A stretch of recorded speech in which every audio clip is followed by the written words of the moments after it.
bracha, nous poursuivons avec la 5e Mishnah du 7e Pérec. La Mishnah nous rapporte ici un témoignage de Rabbi Ushua et de Rabbi Yakim. Id Rabbi Ushua et Rabbi Yakim. Témoigner Rabbi Ushua et Rabbi Yakim Ish Hadar, homme de Hadar, de cet endroit qui s'appelait Hadar. D'après certains, c'était donc le maître de la ville, ou peut-être le chacham de la ville.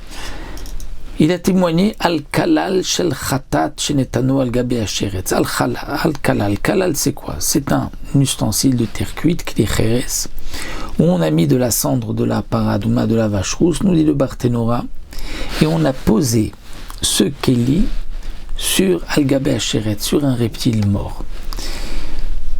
Quel est le din?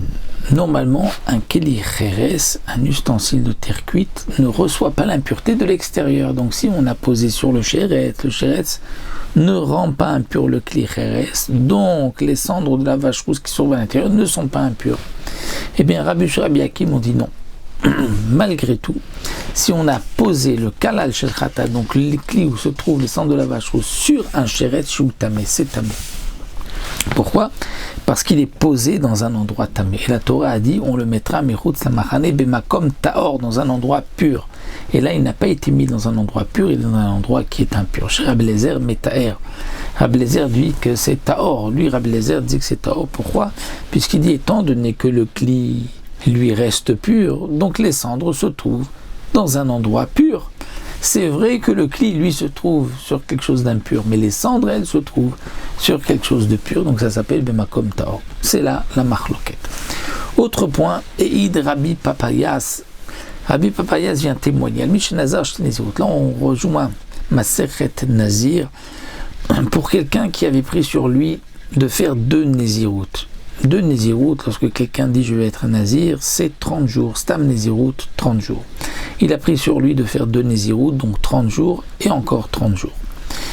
À la fin de la Néziroute, lorsque quelqu'un dit qu'il est Nazir, lorsque se termine la Néziroute, donc après 30 jours, le 31e jour, il va apporter ses corbanotes et se couper les cheveux. Ce que Rabbi Papayas vient témoigner ici, Sheim Gilar et Tarishona, c'est-à-dire s'il s'est coupé les cheveux, lorsqu'on dit Gilar, c'est-à-dire qu'il a, pas seulement il s'est coupé les cheveux, il a apporté des corbanotes, il a terminé sa Néziroute, Yom Shloshim, le 30e jour. C'est-à-dire normalement il doit être 30 jours Nazir, mais là le 30e jour il a été terminé, apporter ses corbanotes, se couper les cheveux. C'est bon aussi. Pourquoi? Parce que Miktsat Yom Kekulo, une partie de la journée, c'est comme toute la journée, donc c'est comme s'il avait terminé sa journée du 30e jour. Et donc, puisque le 30e jour il a terminé, Megaleh Hashnia Yom Shishim, il peut tout de suite recommencer, une fois qu'il a terminé sa Néziroute, la première, il peut recommencer maintenant la deuxième Néziroute, et donc le 30e jour de la première Néziroute va être maintenant aussi le premier jour de la deuxième Néziroute, et donc il pourra, chez Megal Ershnia Yom Shishim, le 60e jour depuis le début, il pourra terminer la deuxième, puisque le 60e jour maintenant est le 31e jour de la deuxième Néziroute. Vim Gilar Yom Shishim Chaserech Hadiatsa. Plus encore, si maintenant il a terminé sa première Néziroute le 30e jour, et donc il commence immédiatement la deuxième Néziroute. S'il vient maintenant terminer la deuxième Néziroute le 59e jour, c'est bon aussi. Pourquoi? Parce qu'il a fait la première, il s'est coupé les cheveux le 30e jour, Miktsat Yom Kekulos, comme s'il avait fini le 30e jour. Maintenant il commence le 30e jour la deuxième, et donc c'est maintenant comme le premier jour, et s'il se coupe les cheveux encore une fois, le 30e jour, il n'attend pas le 31e jour, c'est cachère aussi. Donc le 30e jour, en comptant le 30e jour, ça nous fait 59.